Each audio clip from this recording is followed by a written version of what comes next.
And we are back here in Africa, where Gambian authorities have foiled a military coup attempt and arrested 4 soldiers plotting to overthrow President Adama Barrow.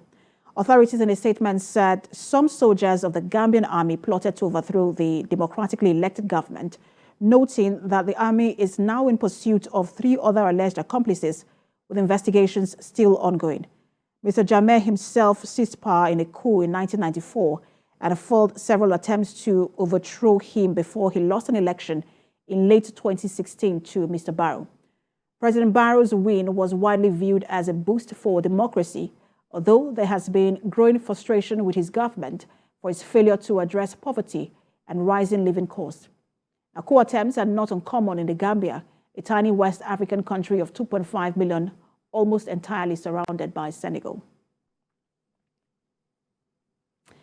Now, to analyze this development in the Gambia, a professor of international relations and strategic studies, David Awarawa, joins me now. Good to have you join us. Thank you. It's nice to be here. Prof, once again, you and I are talking about an attempted coup, because we've talked about coups, an attempted coup in West Africa, and this recent a report from Gambia is just one of them. But whilst Gambia has had a history of coups in the past, recently it had become one of the most stable countries, one might say, in West Africa. Does this recent report surprise you? Yeah, the recent report is not surprising because, as we have noted in the past, that when coups begin to happen like this and they are successful, it tends to encourage others to be interested in trying to plot coups to overthrow legitimate governments. Recall that since 2010, we have had, so many coups across Africa, about 40 of them, and 20 are said to be in West Africa. And the fact that many of them have been successful has a way of encouraging, some adventurers who are interested in overthrowing governments to want to try to overthrow governments. That's what some scholars call the domino effect, So one is not surprised that, we have had this attempted coup in the Gambia. And President Barrow has also had an eventful tenure, whether the first or the second. If you remember, when he took office, some senior army officers left the army. He is very distrustful of the military. He has troops from neighboring Senegal as his security. The airport and the seaport are being guarded by, according to reports, are being guarded by Nigerian and Ghanaian military. Do you think that this perhaps would have caused some level of disaffection with the military and the people in general? Certainly. The military has had its distrust for Barrow, and Barrow too has had this lack of confidence in the military as well. You recall that when Barrow was sworn in 2017, he was sworn in Senegal, not even in Gambia itself, because of that problem with Yaya Jammeh. And since then, we have had elements in the military loyal to Yaya Jammeh, trying to cause problems one way or the other for Adama Barrow. You also recall that there was an attempted coup just a year after Barrow came into power. Sometimes in 2017, there was an attempted coup in which 8 retired and serving soldiers were arrested, and only last year they were sentenced to various terms in prison for their role in that coup. So it is not something new in the Gambia, and that mistrust between Barrow and the military, and the military is not having confidence in Barrow at some level, all playing out. So although the details of this, the attempted coup of 2 days ago has not been made public, it will seem that it plays into that narrative of distrust between Barrow and the military.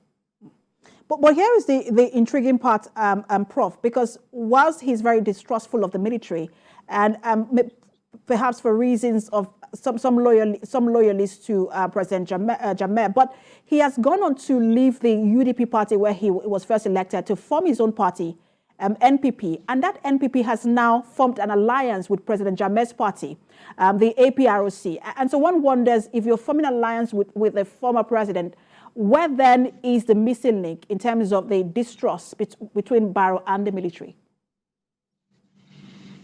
Well, as I said before, there is no confirmation yet as to what the source of the attempted coup of a couple of days ago really is.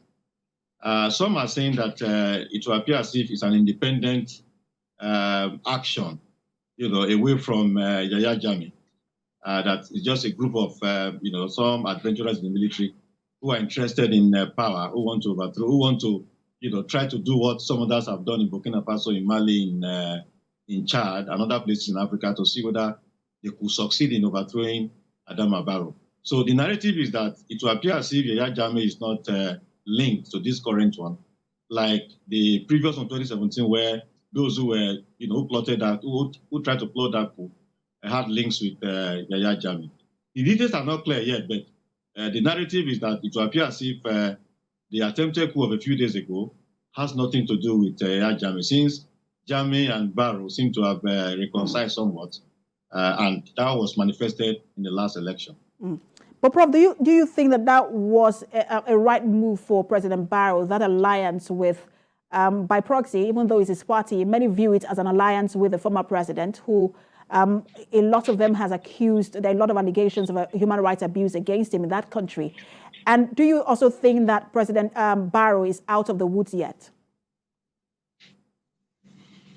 Well, that alliance, of course, it was a reflection of desperation on the part of Barrow to win the election. And given the human rights records of Yahya Jammeh and all the other atrocities that people are still thinking that someday there will be some accounting for all of those things, it has discredited Barrow, extensively. And when you add that to the fact that the expectations the high expectations that people had in 2016, early 2017, when Barrow was sworn in, have not been met. Just like you said at the beginning, inflation is still very high in the country. Economic problems are still very extensive, and quality of life is still very low. When you add that to the alliance now between Barrow and Jammeh, Barrow has been discredited extensively by all of those actions. And of course, you also recall that we have had protests under Barrow, so that the optimism of 2017 has given way to pessimism, and hope has given way to despair. So when you bring all of these things together, it is not in the interest of Barrow that he formed that alliance with Yahya Jammeh. But of course, in politics, when you want to win an election, sometimes a whole lot of things, are kept in abeyance. And in this case, is the credibility of Barrow, that has been negatively affected by that alliance. Prof, we're watching developments in the country. Thank you so much for talking to us. Professor of International Law and Strategic Studies, David Awarawu. Thank you for having me.